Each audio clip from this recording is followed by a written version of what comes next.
सुनो भाई, मैं तुम्हारी बेटी को तालीम तो दे सकता हूँ, पर एक बात है कि समय मुझे शाम की नमाज के बाद ही मिल सकेगा, चूंकि मदरसे में मुझे दूसरे बच्चों को तालीम देनी पड़ती है। हाँ हाँ, ठीक बात है मुल्ला जी। दरअसल मेरी बच्ची बड़ी हो गई है। बाहर भेजना मेरी शान के खिलाफ है। लड़कियां बाहर जाने से बेपर्दा हो जाती हैं। घर पर उसकी अम्मी रहती हैं। मेरी एक ही बेटी है। कौन सा मुझे उससे नौकरी करानी है? मियां जावेद अली ने कहा। ठीक है, मैं कल शाम को आ रहा हूँ, मुल्ला नसरूल ने कहा। शाम को सज-धज कर कपड़ों में इत्र लगाकर मुल्लाजी मियां जावेद अली के घर जा पहुंचे। क्या नाम है आपका मोहतरमा? मुल्ला नसरूल ने पूछा।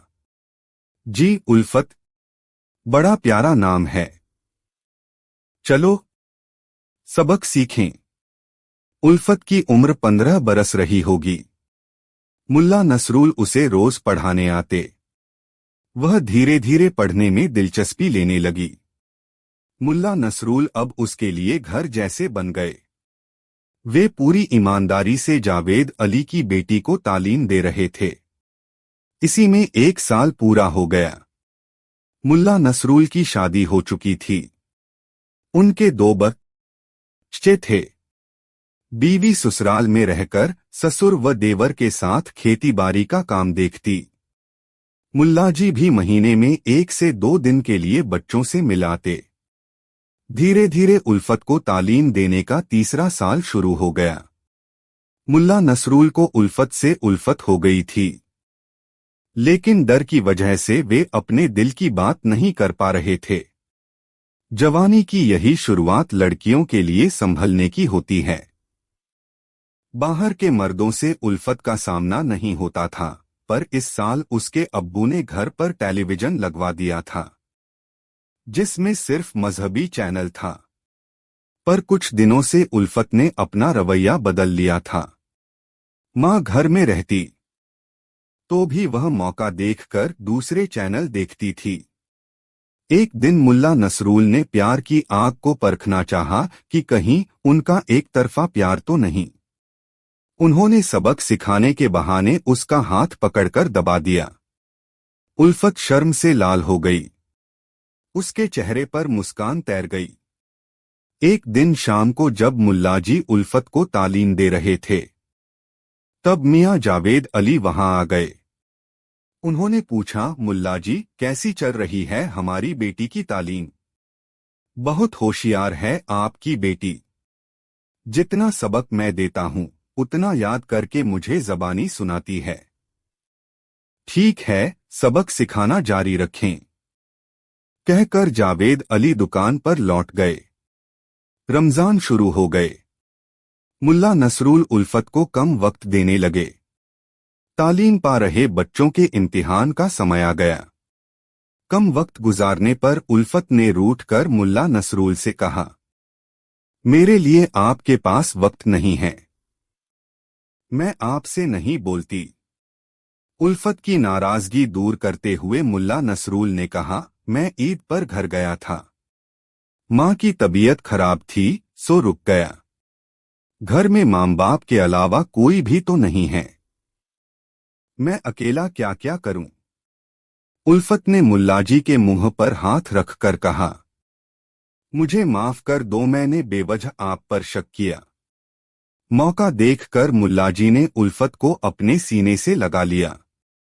अब तो इश्क का खेल बिना डर के चलने लगा। मौका देखकर एक दूसरे से लिपटकर प्यार का इजहार करते। वक्त का पहिया बहुत तेजी से घूम रहा था। एक दिन जावेद अली रास्ते में मुल्ला नसरूल से टकरा गए। सुनिए मुल्लाजी, जावेद अली ने कहा। जी कहकर वे रुक गए। कल मेरी बेटी उल्फत की शादी की तारीख के लिए मेहमान आ रहे हैं, आप भी आइए। पर कल तालीम देने नहीं आना है, मेहमानों के स्वागत के लिए आना है। जी कहकर मुल्ला नसरूल आगे बढ़ गए। यह बात सुनकर मुल्ला नसरूल का दिल कहीं नहीं लग रहा था। वे ज्यों-ज्यों उल्फत को भुलाने की कोशिश करते, उसका चेहरा सामने आ जाता। आखिर जब मुल्लाजी से रहा नहीं गया, तो वे शाम के वक्त उल्फत के घर जा पहुंचे। आइए, अंदर आइए। उल्फत आपको 3 से 4 दिनों से याद कर रही है। कहीं आप बाहर तो नहीं चले गए थे? उल्फत की अम्मी ने पूछा। तबीयत ठीक नहीं थी, इसलिए मैं आ नहीं सका, कहकर वे सोफे पर बैठ गए। ठीक है, मैं उल्फत को भेज देती हूँ, कहकर अम्मी अंदर चली गईं। कुछ देर बाद उल्फत सीधे आकर सबक सीखने वाले कमरे में बैठ गई। इतने में मुल्ला नसरूल भी उसी कमरे में आ गए। वे दोनों एक दूसरे के गले मिलकर आंसू बहा रहे थे। कल मेहमान आए थे। क्या हुआ? मुल्ला नसरूल ने पूछा। उल्फत ने कहा, आपकी उल्फत 1 हफ्ते बाद निकाह कराकर दुबई चली जाएगी। अब्बू की लड़के के अब्बा के साथ बातचीत हो गई है। वे वीजा करा कर ले आए हैं। इतना कहकर उल्फत रो पड़ी। उल्फत रोते हुए आगे बोली, शायद 2 दिन बाद मेरी पढ़ाई बंद हो जाएगी, फिर आपका आना भी नहीं होगा। मेहमान आने लगेंगे। कल तक का समय है। आपको जो भी करना है, कल सोच कर बताना। मैं जहर खाकर मर जाऊंगी, पर आपके बगैर नहीं रह सकती। ठीक है, मुल्ला नसरूल ने कहा। थोड़ी देर की बातचीत के बाद मुल्ला नसरूल बाहर आ गए। सोचते विचारते रात बीत गई। अगले दिन मुल्ला नसरूल शाम के होने का इंतजार करने लगे। उन्होंने इरादा कर लिया था। सिर्फ उल्फत का हाँ कहना बाकी था। शाम को वक्त से पहले ही मुल्ला नसरूल उल्फत के यहाँ पहुंच गए।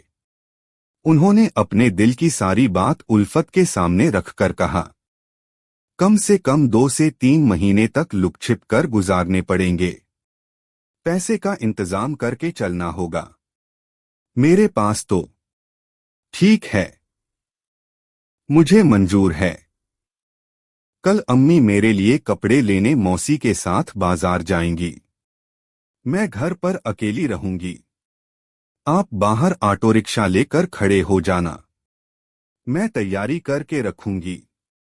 अगली शाम को मुल्ला नसरूल उल्फत के घर के सामने ऑटो रिक्शा लेकर खड़े हो गए। एक बैग में कपड़े और एक बैग में शादी के लिए खरीदे गए जेवर व नकदी भरकर उल्फत मुल्ला नसरूल के साथ ऑटो रिक्शा में आकर बैठ गई। इस तरह नकाब डाले उल्फत चल पड़ी मुल्ला नसरूल के साथ जिंदगी का सबक सीखने।